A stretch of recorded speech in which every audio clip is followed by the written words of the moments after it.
আসসালামু আলাইকুম, সবাই কেমন আছেন? আজকে আমরা আসছি খানপুর ইউনিয়নের খামারবাড়ি মাঠে। আসলে এখানে আমাদের এক ভাই,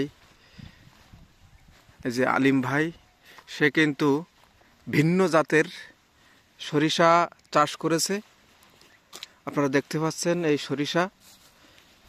আসলে এই সরিষা আমাদের অঞ্চলে কিন্তু এই ধরনের সরিষা দেখতে পাওয়া যায় না। দেখেন একদম লাইন দিয়ে কিন্তু সে সরিষা গাছ রোপণ করেছে এবং এক একটা গাছের গোছা আপনারা দেখতে পাচ্ছেন অনেক বড় বড় এবং এর উচ্চতাও অনেক বড়। আমরা এই ব্যাপারে কিন্তু ভাইয়ের কাছ থেকে শুনবো আসলে এই সরিষার জাত এবং এই সরিষার বীজ সে কোথা থেকে আনছে। হ্যাঁ, এটা আপনারা জানতে পারবেন এই ভিডিওর মাধ্যমে। আপনারা যারা সরিষা চাষ করেন, এই ধরনের জাতের সরিষার বীজের প্রয়োজন যদি কারো হয় তা আমাদের সাথে যোগাযোগ করবেন। আমরা ইনশাল্লাহ গুণগত মানের বীজ আপনাদের সরবরাহ করব। এই ভাই কতটুকু লাগিয়েছে এবং কিভাবে লাগিয়েছে এবং বীজ কোথায় থেকে সংগ্রহ করেছে এটাও কিন্তু আমরা জানবো এই ভিডিওর মাধ্যমে। আসলে অনেক সুন্দর কিন্তু লাইন দিয়ে কিন্তু এই গাছ রোপণ করেছে ভাই, বীজ বপন করেছে, দেখতে পাচ্ছেন আপনারা। এবং এটা একটা গাছের গোড়া কত বড় আপনারা দেখতে পাচ্ছেন।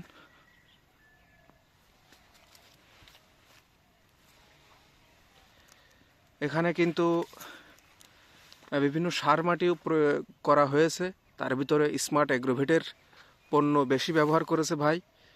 হ্যাঁ, যাই হোক, আমরা এখন ভাইয়ের কাছ থেকে শুনবো যে আসলে এই সরিষার জাতের নাম এবং এই সরিষা কতদিন বয়সে উঠবে এবং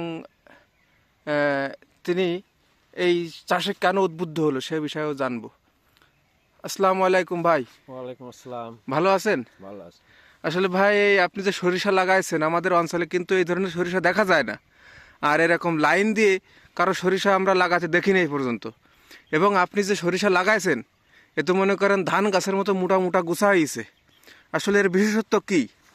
বিষয়টা আছে যে আপনার জিনিসটা নতুন, মানে দেশে নিয়ে আসলে এটি বেশি ভালো হবে। আপনার বাইরের দেশের জিনিস, সেই জন্য নিয়ে আসছি এটি, যে দেশের উন্নয়নের জন্য আর কি। যে একটা গাছে আপনার 1 কেজি সরিষা হবে। একটা গাছে 1 কেজি সরিষা হবে? 1 কেজি সরিষা হবে, তাহলে বিঘায় কত মন সরিষা হবে? 20 মনের নিচে আসবে না বিঘায় হতে। তো এই জাতের নাম কি ভাই? ভিয়েতনামি জাত। ভিয়েতনামি জাত। এই গাছ কি বড় হয় ভাই? 4 ফুট 3 ফুট উঁচু হবে। 4 ফুট 3 ফুট উঁচু হবে? বাপরে! কারণ এখন যে গঠন দেখতেছি গুড়া থেকে যে গঠন, এখনই আপনার 3 ফুট প্রায় এসে গেছে। হ্যাঁ, এসে গেছে। আসলে গুড়া থেকে আপনাদেরকে দেখানোর চেষ্টা করলাম। যাই হোক, এই বীজ ভাই আপনি কি বাইরের থেকে নিয়ে আসছেন তাহলে তো নাকি? হ্যাঁ, বাইরের থেকে আনা। আসলে এখানে যদি আপনার বীজ হয় বা ফলন ভালো হয়, এই বীজকে আপনি কি করবেন? বিক্রি করতে হবে, মানুষের দিতে হবে। কারণ এত সরিষা আমি কি করব? এত আমার নিশ্চয়ই মানুষের দেওয়ার জন্যই তো নিয়ে আইছেন। মানে আপনি আছে বাজারজাত করবেন আর কি, কৃষকের কাছে দেবেন যে আপনারা লাগাই দেখেন, তাই তো? সবাই যাতে লাভবান হয় সেই জন্য নিয়ে আইছে। এই জাতটা নিয়ে আসছেন আপনার মাঠে। যাই হোক, এই আপনার কতদিন লাগবে এই আপনার ফুল পাকি যাওয়া পর্যন্ত? পাখি যখন তো 4 মাস লাগবে। টোটাল 4 মাস লাগবে, তাই তো? 4 মাস লাগবে। তাহলে তো উঁচু জমি লাগবে। উঁচু জমি লাগবে। উঁচু জমিতে এটা চাষ করতে হবে, তাই তো? না পানি যদি জলাবদ্ধতা হয়ে যায় তাহলে তো হবে না? হবে না, হবে না। তাহলে উঁচু জমি লাগবে। আপনারা যারা এই সরিষা চাষে আগ্রহী আছেন তারা আমাদের ভিডিওতে কমেন্টস করে যাবেন এবং আপনাদের যোগাযোগ নাম্বার দিয়ে যাবেন এবং আমরাও দিয়ে যাব ইনশাল্লাহ। আপনারা আলিম ভাইয়ের সাথে যোগাযোগ করে নেবেন। সে আসলে চাষ পদ্ধতিটা সুন্দরভাবে জানে, আপনাদের জানাবে।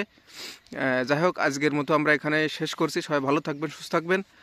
যাই হোক, আলিম ভাই, আপনার কোনো আর বক্তব্য আছে? হ্যাঁ, যদি সেরকম কেউ দেখতে চায় দেখিয়ে এসে নিয়ে যাবে, এরকম গাছ দেখিয়ে, তাও দেখিয়ে দেখতে আসতে পারবে। মানে খামার বাড়ি আসলেই হবে, মুন্সি খানপুর গ্রাম। মুন্সি খানপুর, তাই তো? তা আপনার মোবাইল নাম্বারটা একটু বলে দেন। 01721341485। যাই হোক, আপনারা এই নাম্বারে যোগাযোগ করবেন এবং এর চাষ পদ্ধতিও আপনারা ভাইয়ের কাছ থেকে শুনে নেবেন। সবাই ভালো থাকবেন, সুস্থ থাকবেন। আল্লাহ হাফেজ।